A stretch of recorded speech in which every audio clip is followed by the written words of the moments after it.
Hablemos de datos, episodio 23.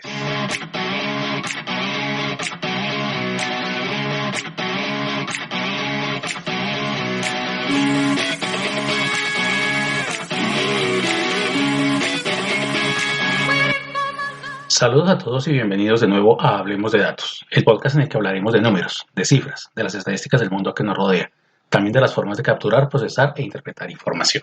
Hoy sábado 31 de octubre se celebra en Colombia el Día de las Brujas, nuestra adaptación propia del Halloween, que a su vez es una adaptación cristiana del ritual pagano del Samhain, o celebración al Dios muerto.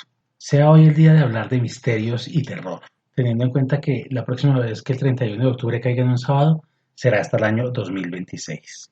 Sin ir más lejos, las diferentes culturas han conferido propiedades mágicas benignas y también propiedades mágicas malignas a algunos números determinados, atributos que han perdurado hasta nuestros días. Y hoy, que es el Día de las Brujas, hablaremos precisamente de esos números con poderes. Así que, sin más ni más, hablemos de los números malditos.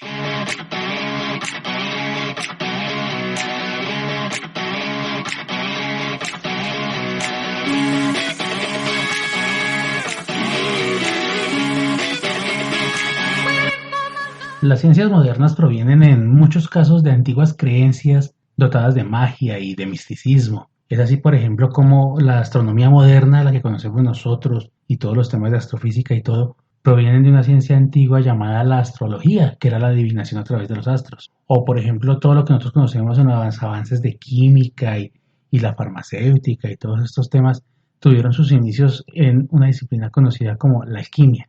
La matemática, de otro lado, nació siendo una ciencia purista. Desde los principios de Arquímedes y Pitágoras se habló de ella como una forma de ver el razonamiento lógico y matemático. Sin embargo, paralelo a la matemática han existido una serie de disciplinas asociadas a los números. Una de ellas, la numerología, establece relaciones entre los números arábicos, los números que nosotros conocemos, y poderes mágicos que presagian o dicen presagiar el destino de las comunidades y de las personas. Para empezar a hablar de números, hoy estamos escuchando el episodio número 23 de mi podcast y quizás es el momento de resaltar que es un número que muchas culturas han asociado con cambios positivos, que presagia buenos augurios y no en vano desde la perspectiva científica, el 23 es un número de los que los seres humanos tenemos muy interiorizado. Dos ejemplos claros, nuestro genoma está constituido precisamente por 23 cromosomas y poseemos exactamente 23 vértebras. Sin embargo, pues cuando hablamos de maldiciones tenemos que hablar de religiones. En el catolicismo el número 23 tiene un significado un tanto más oscuro. El libro del Apocalipsis, que se ha interpretado como aquel que habla del fin del mundo, consta de 23 capítulos. Y los más firmes creyentes en todos estos temas místicos dicen que si dividimos las cifras del 23, el 2 y el 3, 2 dividido entre 3, obtenemos el valor de 0.666. Es decir, que el 23 nos conduce a un número considerado maldito por otras culturas, el número 666. Pero antes de hablar de este número de la bestia, voy a seguir hablando del tema del 23. Debemos mirar que pues algunas culturas observan con recelo el 23 debido a que el 23, o más bien la letra W, corresponde a la letra en la posición número 23 del alfabeto. Y, bueno, del alfabeto latino, claro. Y es precisamente la que está asociada como la letra del demonio.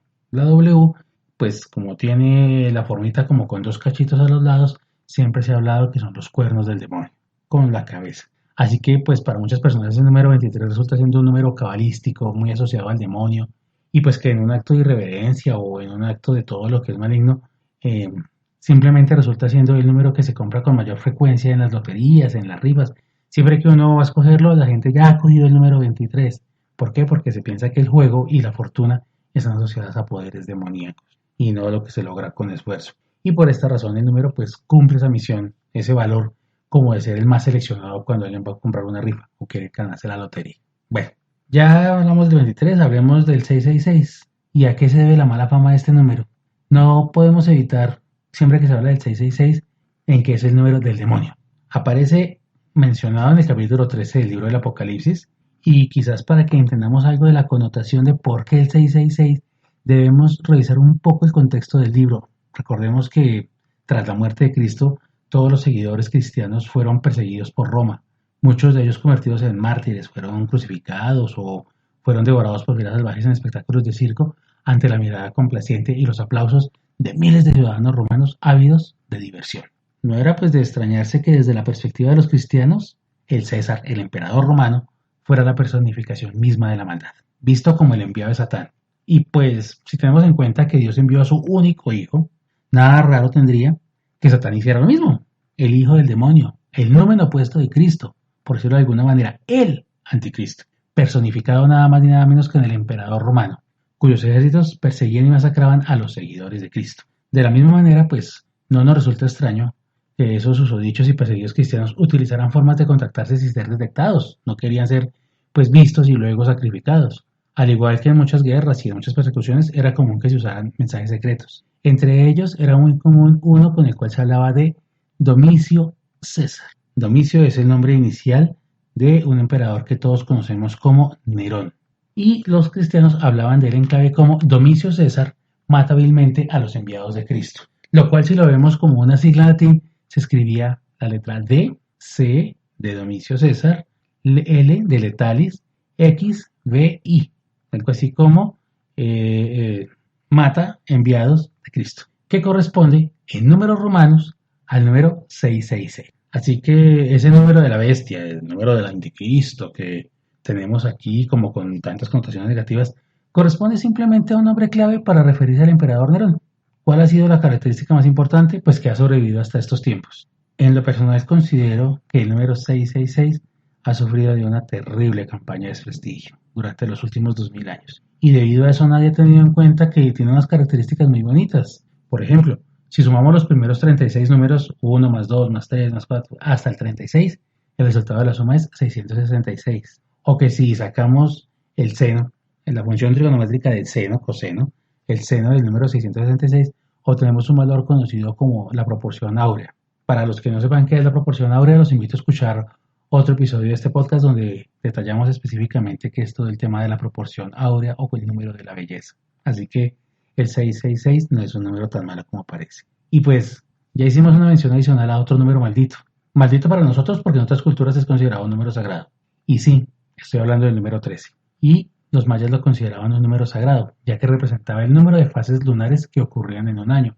Representaba entonces la renovación, el compromiso del seguimiento del ciclo de la vida y todo aquello que tiene que ver con el crecimiento y la prosperidad. Y pues a diferencia del número 666, el número 13 ha sido un número considerado de mala suerte desde hace apenas 1000 años. El 666 es más antiguo, el 13 es un poquito más nuevo. Era considerado malo por los vikingos, los cuales lo asociaban con la llama Loki.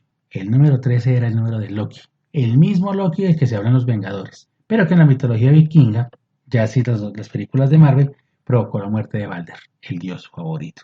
Loki era el dios malvado, asociado al número. Sin embargo, pues hay algunas connotaciones adicionales que la gente maneja mucho respecto al número 13 y tienen que ver con la última cena. Allá se sentaron 13 individuos y uno de ellos falleció. Y por eso algunos feligreses del cristianismo son supersticiosos respecto a este número.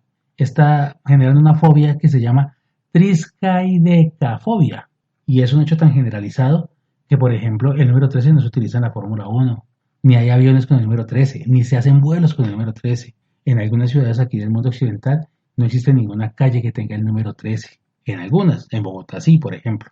Y podemos ver que muchos hoteles no tienen ningún piso numerado con número 13 o habitaciones que terminen en el número 13. Y sí, podría sonar un poco exagerado que solo por la referencia asociada a la última cena se considere maldito el número 13. Y tienen razón, hay algo más. Hace unos 700 años estábamos en una Europa asolada por el hambre, por la pobreza, por la plaga.